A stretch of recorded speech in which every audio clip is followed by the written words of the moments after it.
Playing sports in a polluted city, good or bad idea? Our health advice: is it better to stay at home than to go for a run along the polluted avenues?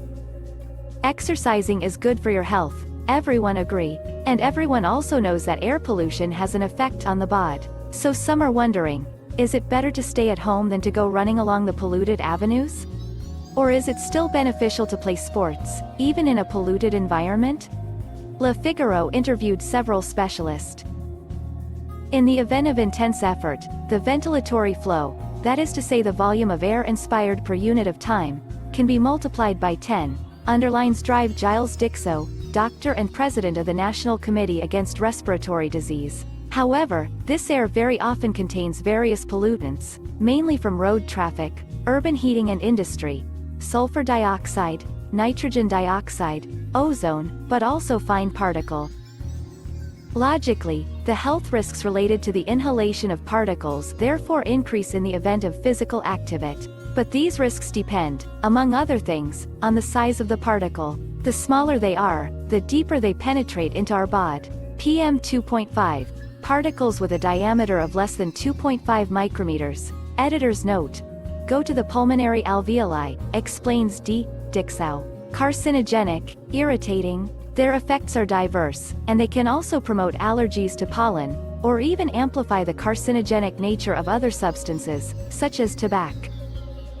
Even smaller, ultrafine particles, less than 0.1 micrometer in diameter, can pass into the bloodstream and damage the artery. Professor Daniel Thomas, cardiologist and honorary president of the French Federation of Cardiology, summarizes, pollution favors the triggering of serious events, myocardial infarction, stroke, and also has chronic effects by altering the walls of the arteries and thus making the bed of these events. Adapt your activity. Proven risks, but a priori much less important than those linked to alcohol, tobacco, obesity or exposure to the sun, according to data from Public Health Frank, as well as the problems that arise from the lack of physical activity. According to the World Health Organization, not exercising is one of the 10 leading risk factors for global mortality. Pollution, at least off the peaks, is therefore far from counteracting all the benefits of sport for our health, says the cardiologist. Stroke, diabetes, cancers, high blood pressure. Sport can to some extent limit the occurrence of many diseases. This shows that even in the event of pollution, practicing physical activity is essential, he continued. It's all about adapting your effort, agrees Dixsaut. The greater the pollution, the more it is necessary to reduce the intensity of its activity in order to limit hyperventilation, and therefore the absorption of pollutant. When jogging, for example, it is a question of reducing the pace of the race. It is possible to download weather applications for smartphones which indicate the level of pollution in real time, suggests Professor Thoma. Getting away from major highways is also essential. In the middle of the cars, the pollution levels are very high, but as soon as we move away, it decreases. A few meters from the road, the pollution is already much lower, explains Charlotte Songor, engineer at Airparif, the association responsible for monitoring air quality in Ile-de-France.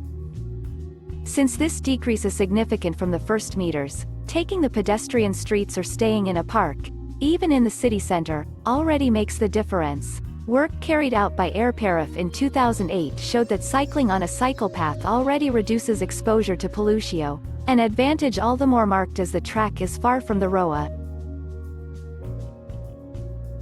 Pay attention to the weather. Another tip: adapt your activity to the weather. Bad weather does not mean pollution, on the contrary, warns Professor Thoma. The wind, the rain and the snow are rather allies on which to count since they make it possible to sweep the particle. It is therefore better to focus on the days following a rainy episode to do your jogging. On the contrary, when the weather is nice and warm, the ozone concentration increase. Summer is therefore not always the ideal season to play sports outside.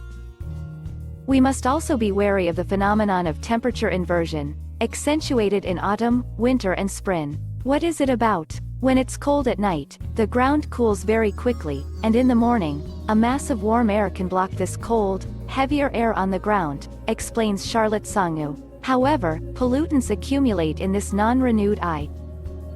This phenomenon mainly concerns the few hours around sunrise, which it is therefore better to avoid, she continued. This time of day also corresponds to the first peak hours of road traffic. Two good reasons to run more at the end of the day than in the morning. Avoid jogging in the event of a pollution peak. In the event of a pollution peak, strenuous activities are not recommended, especially for children, the elderly and those with heart or respiratory disease. It is preferable to prohibit all activities leading to a real increase in ventilation flow, believes Professor Thoma. But it's not about locking yourself up at home either. Nuances the cardiologist. However, moderate activities are still possible. For example, walking is preferred to running. Finally, anti-pollution masks should be avoided at all cost. They block large particles, yes, but not fine particle. And above all, they prevent you from breathing well, so you hyperventilate, insists the cardiologist. With these masks, urban athletes therefore breathe in more fine particle.